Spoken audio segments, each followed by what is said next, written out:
Assalamualaikum warahmatullahi wabarakatuh. Alhamdulillahirabbil alamin. Asyhadu an la ilaha illallah wa asyhadu anna Muhammadan abduhu wa rasuluh la nabiyya ba'da yaumil qiyamah. Allahumma shalli ala Muhammad wa ala alihi haqqa qadrihi wa miqdaril azim. Rabbi shrah li sadri wa yassir li amri wahlul 'uqdatam min lisani yafqahu qawli, amma ba'du. Kaum muslimin dan muslimat, pendengar setia Islamic Center UAD yang dirahmati Allah. Hari ini kita akan membicarakan tentang musibah. Sebab Ramadan ini Allah iringi kita dan uji kita dengan sebuah wabah yang bernama COVID-19 yang melanda seluruh dunia.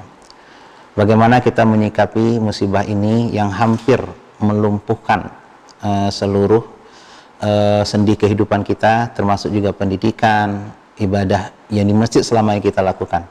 Tapi yakinlah, jangan kita salah paham, kita dilarang mendekati masjid hanya untuk sementara, bukan selama-lamanya. Setelah ini berlalu, normal lagi, kita akan kembali ke masjid. Ini hanya untuk sementara, jadi jangan kita salah paham. Banyak beredar di masyarakat, kenapa ke mall masih boleh, pasar mall kenapa masih nggak boleh, gitu. Karena kita akan, sebagai umat Islam, orang beriman, kita patuh kepada perintah para ulama kita. Kaum muslimin dan muslimat yang berbahagia, dalam surat Al-Baqarah 155 Allah berfirman, "Wala nabluwannakum bisyai'in minal khauf wal ju'i wan naqsi minal amwali wa anfusi was samarat wa basiris sabirin allazina idza asar musibah qalu inna lillahi wa inna ilaihi raji'un." Shadaqallahul azim. Di sana Allah berfirman, "Wala nabluwannakum." Kita bicara filosofi musibah. Sungguh dan sungguh, kata Allah, saya akan menguji kalian semuanya. Jadi dari kata-kata itu saja kita sudah maklum, tidak ada yang tidak diuji Allah. Semua diuji Allah. Cuma kadang-kadang ujian itu ada yang kita senangi, ada yang tidak kita senangi, gitu. Semuanya diuji sama Allah. Jadi kalau kita pahami filosofi ini, kita akan tenang dan gembira menghadapi musibah. Kenapa? Karena bukan kita aja yang diuji, semua diuji. Dan saya selalu kalau kita ditanya, ada jemaah yang curhat kepada kita, apalagi di tengah corona begini, banyak itu teman-teman kita pengusaha. Di awal sekali kita tekankan, Mas, Pak, Bu, sabar, ini ujian berlaku untuk semua orang. Tenang jiwa nih ketika mendengar itu. Berarti bukan dia saja. Ada kita komunitas, kalau kita bikin komunitas yang diuji Allah tuh ada sebenarnya. Wala nabluwannakum sebenarnya. Apapun yang curhat kepada kita, jemaah ataupun warga, selalu di awal kita tekankan, sabar, ini semuanya ujian Allah, semuanya diuji. Pak Ustadz, suami saya kok selalu keras ke saya. Tenang, orang lain juga diuji dengan hal ini, mereka lulus, masa kita tidak? Pak Ustadz, anak saya begini, Pak Ustadz, sabar, Allah juga menguji dengan yang lain. Ini pertama, tanda kita orang beriman, kita akan diuji oleh Allah. Kurang sayang apa Allah sama kita? Kita diuji aja dikasih tahu loh. Ada nggak dalam perkuliahan misalnya, dosen ngasih tahu kita apa yang diuji? Nggak ada. Maka kalau ujian itu dikasih tahu sama Allah, bahkan saking sayangnya Allah kepada kita, materi ujiannya juga dikasih loh. Luar biasa, nggak ada dosen yang bocorin soal itu, nggak ada itu. Tapi Allah malah ngasih tahu. Dengan apa diuji? Pertama Allah menguji, wala nabluwannakum bisyai'in minal khauf. Dalam bahasa Al-Quran, takut itu ada dua. Pertama digunakan kata-kata khauf, yang kedua khasyah. Ya. Apa bedanya? Khauf itu adalah takut manusiawi.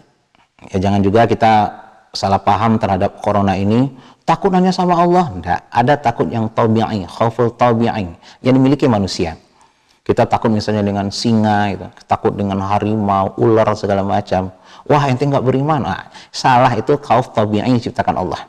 Cuma kadang-kadang khauf ini sesuatu yang kita takuti, karena sebenarnya sesuatu tidak perlu ditakuti sebenarnya, tapi itu manusiawi, kita terima, nggak apa-apa, itu ujian Allah kepada kita. Yang kedua, kata Al-Quran itu khasyah. Khasyah itu biasanya takut sambil menghormati yang kita takutkan, itu hanya kepada Allah. Innama yakhsyallaha min ibadihi al-ulama, dalam Al-Quran, yang paling takut kepada Allah adalah para ulama, para alim. Jadi dalam ini juga menjelaskan kepada kita bahwa titik tertinggi, tujuan tertinggi kita menuntut ilmu adalah semakin tunduk kepada Allah. Jadi kalau kita sudah tinggi ilmunya S2, S3, tapi berani sama hukum Allah, berarti salah itu. Berarti ente mengikuti jalan setan, bukan jalan daripada para ulama. Nah, kita kembali kepada khauf. Allah uji dengan rasa khauf, takut. Semua kita punya ketakutan, nggak mungkin enggak. Pengusaha, mensewu ya, takut bangkrut. Pejabat takut direshuffle. Pemimpin takut diturunkan. Orang tua takut anaknya punya anak perempuan nanti nggak ada yang ngelamar segala macam. Mahasiswa takut nggak lulus, takut nilai rendah. Semua punya ketakutan. Takut miskin, takut ini, semuanya ketakutan. Allah uji. Nah, tapi kalau orang beriman menyikapinya nanti dengan cara yang diberikan Allah di kemudian. Sekarang kita ketakutan dengan corona ini. Ya, sampai-sampai kita keluar aja ketakutan, ke pasar ketakutan. Nggak apa-apa, itu tabi'i. Dimaklumi oleh Allah, nggak ada masalah.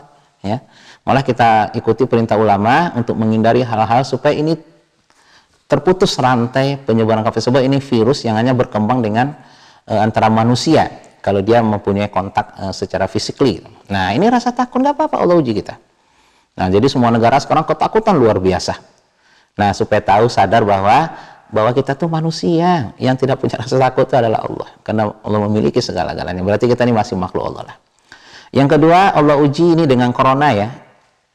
Al-Baqarah 155 memanai kita seluruh corona itu mengajikan. Minal khauf, rasa takut sudah kita alami. Wa naqsi minal amwal, sekarang banyak pengusaha-pengusaha teriak, menjerit, mungkin bahkan menangis. Usahanya kolab ya. PHK di mana-mana, perumahan karyawan di mana-mana, penurunan omset, cash flow yang tidak berjalan, kekurangan daripada harta. Bahkan kalau perlu harta-harta yang dimiliki di rumah dijual untuk memenuhi kebutuhan hidup. Entah kapan coronanya akan berakhir itu. Semua merasakan. Bukan hanya Indonesia, hampir seluruh dunia sekarang merasakan. Bahkan negara-negara besar itu sendiri sekarang merasakan yang namanya nafsul minal amwal. Ya, nafsul minal amwal. Selanjutnya wa nafsul minal amwal wal anfus, kehilangan orang-orang yang kita cintai. Sekarang dengan corona, kalau seandainya na'udzubillah, semoga Allah melindungi kita, para jemaah sekalian, ada salah satu keluarga kita yang terindikasi positif corona, di mana dia dijemput sama petugas kesehatan, itulah hari terakhir kita bertemu. Nggak akan lagi ketemu. Kalau sembuh dia pulang, kalau nggak ya udah. Nggak boleh kita jenguk, nggak boleh kita rawat. Bahkan ketika meninggal pun, nggak bakal kita melihat wajah dan tubuhnya, karena ada sudah prosedur pengafanan pemakaman dari WHO mungkin. Ditutup dengan plastik, tutup dengan itu. Nah, kita kehilangan orang kita cintai. Bayangkan kalau itu terjadi kepada istri kita, suami kita, anak kita, mertua kita. Dijemput sama kita, itulah terakhir kita bertemu.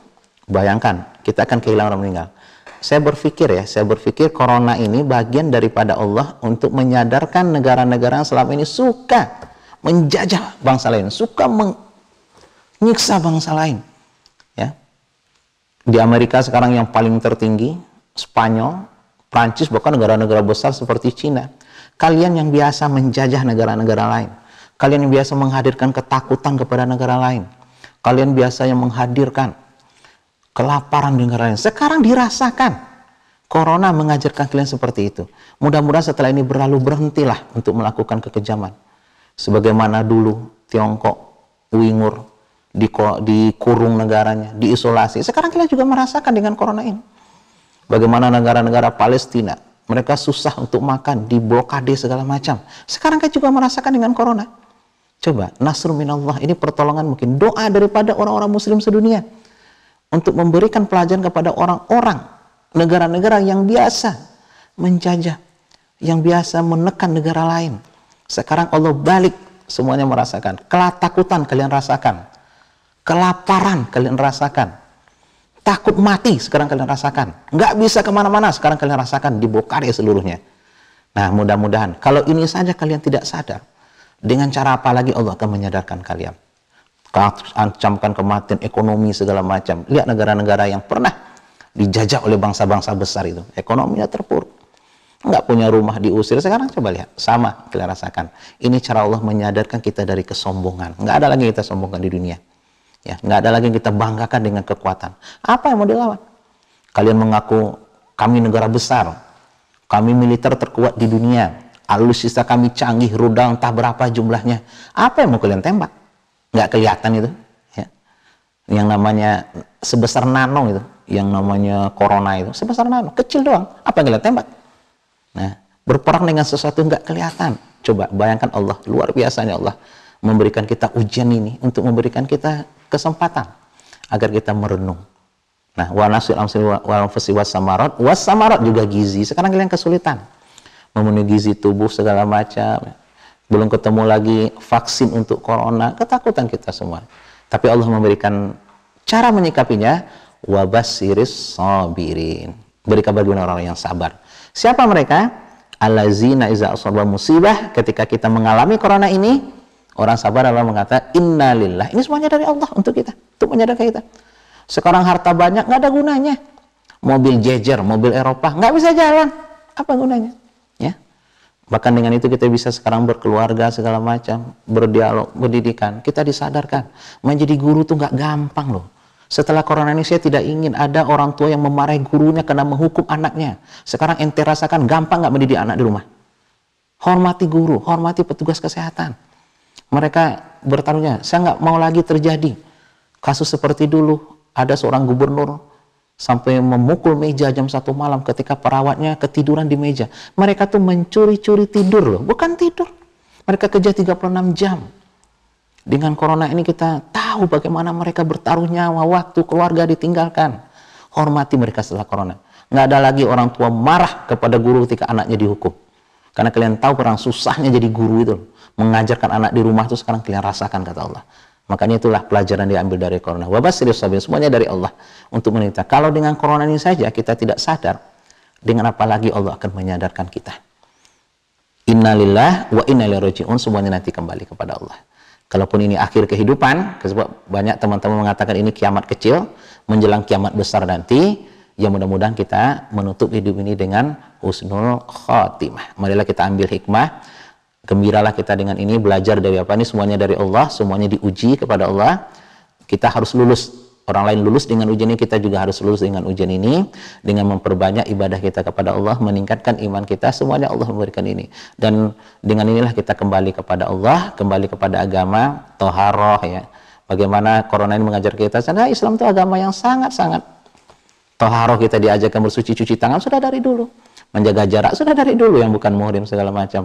Agama Islam akan muncul lagi ke dunia. Semoga bermanfaat menjalankan bulan puasa ini, berburu pahala, berburu ampunan, manfaatkan kesempatan di rumah dengan keluarga untuk membuat keluarga harmonis. Subhanakallahumma wa bihamdika asyhadu an la ilaha illa anta astaghfiruka wa atubu ilaik. Assalamualaikum warahmatullahi wabarakatuh.